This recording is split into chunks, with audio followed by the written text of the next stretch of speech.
Hi, this is Kathy from Gadget Stop 321, and in today's video, I'm going to be taking a look at the Roaring Fire Smolder Waxed Canvas Organizer Pouch. Now, Roaring Fire reached out to me about a month ago and asked if I would be interested in trying out one of their organizer pouches, and I said sure. And I think it's because I made that knife video last summer. I'm getting some interaction with some everyday carry companies, and I was wondering, what am I going to use this for? My everyday carry involves a lot of playing with my pens, and I got this back before the St. Louis Pen Show, and I thought about taking it with me just to carry some odds and ends that I might need as I was working at the pen show, but I decided against it, and I'll get into that in a little bit. But when I came back from the pen show, I came across a use for this, something that I actually needed this for. I recently got a new dog that requires a lot of attention, and even in the past, back before we got our pup, one of my cats would just sit outside my door and meow and whine while I was making videos. In fact, you may have heard her in some of my videos in the background. And so now with my pup's name is Marshall. So now with Marshall, I don't have as much time to spend up here in my study playing with inks. So I needed a way to make my ink tools more mobile, and that's where this came in. I'll go over how this little case is set up, and then I'll show how I pack up my ink supplies in it. It's a wax canvas case, and I think this is made to look like leather, but I don't think it is. I think it's faux leather. I could be wrong, but that's just, it feels kind of rubbery. It's got the little Velcro if you want to stick patches on it here in front. It's got a little pocket here in front. The zippers are YKK. It doesn't say YKK that I can see on the zipper itself, but that's what it said on the website. It came with 2 D-rings. Now, the D-rings were attached inside, but since I don't use them, I just leave them here in this front pocket in case I need them. It's got 2 little loops here on bottom. It's got 2 straps in the back that unsnap. It's got the little, I think these are Molly attachments. I'm not familiar with that system very much other than what I've seen in other videos. It's got a little handle here on top. Usually I carry it around by the handle, but if I'm needing both hands for something, I'll just stick my hand through the 2 little straps in back. One thing I noticed when I unzip this, the zippers feel really smooth. That's one of the things I noticed at first. Now, this is why I didn't take it to the pen show to use for my little odds and ends. Getting into this, like using it as, I don't know, like a little purse just for reaching in to get stuff, for me, it's not exactly the best. It's kind of a thin little thing. It doesn't open up real wide to reach in and get stuff. Plus, this little part opens up so you can't really get to the stuff back behind it just by unzipping the top. But it is really nice if you're needing something to open up flat and be able to access different tools. But it's got a little mesh pocket here that unzips like this. One suggestion I would have, instead of it unzipping in the middle, maybe I would prefer it unzipping on one of the sides. Maybe there's a reason for it unzipping like this. In fact, I can kind of see that if you've got little things in here that you don't want to dump out. Maybe that's not such a bad design now that I think about it. But then the 2 main sides are identical, other than there's a little loop here. I think one of the D-rings was on here when I received it that you could, I guess, clip a key ring onto, and one of the D-rings was on this zipper. But you've got 2 big pockets. You've got 2 large, what would you call these, loops 2 medium loops and then 2 smaller loops. And those, both sides are the same.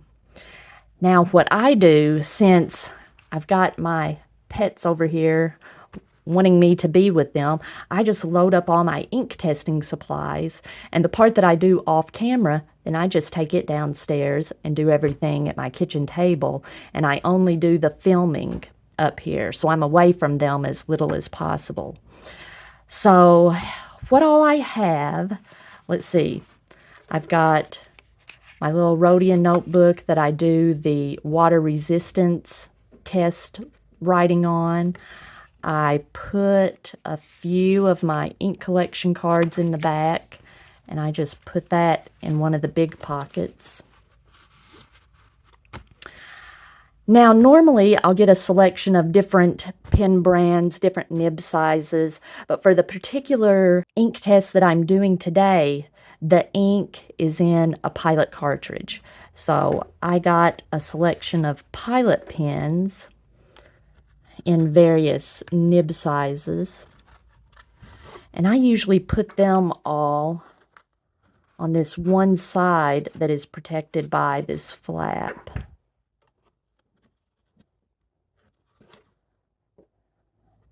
And I've still got room. I can put one in one of the bigger loops in the back. Usually I use my Roaring Klinger glass dip pen for writing samples, but my daughter let me borrow her little bamboo glass dip pen. I asked her if she was done using it, like if I could have it permanently. She said no, I could just borrow it. She still intends to come back and use it to play with ink. I can put it, let's see, over here on this side.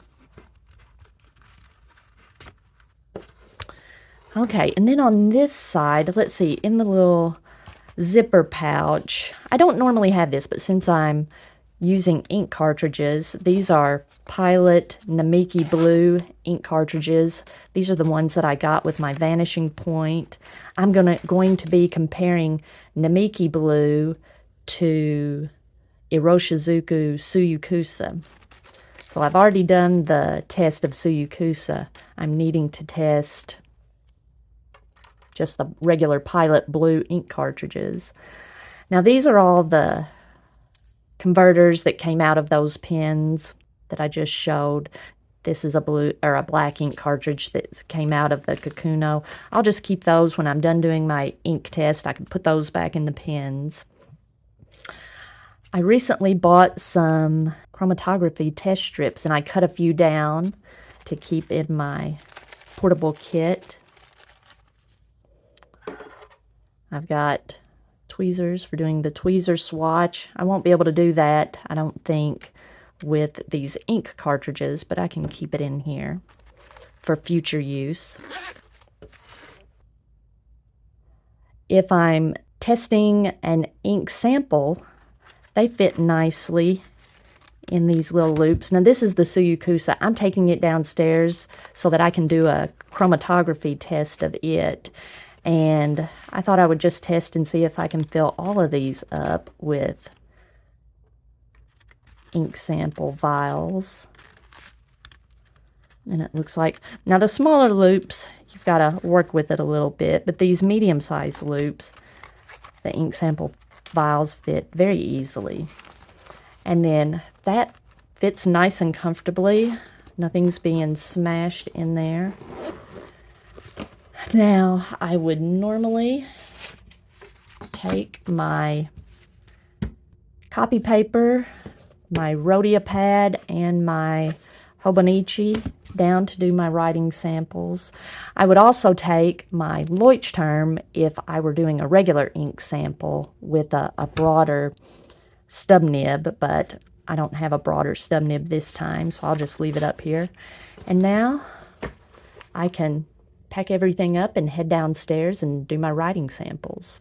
You can get this organizer pouch on the Roaring Fire website, and it's $46.99, but I also found it at B&H Photo for $34.95. So if you're interested in one of these, that might be the place to check out.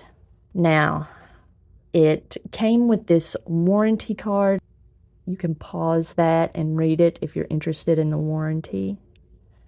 And here's the maintenance tips if you want to pause and read that. Overall, this has been an item that I didn't know I needed it until I received it, and it has been very handy. Since the pen show, I'm really excited about starting back doing ink reviews, and this little pouch has made it so much more convenient now that I've got so many pets to watch over. All right, if you found this video helpful, please give me a thumbs up, and if you'd like to see more videos like this, please subscribe to my channel.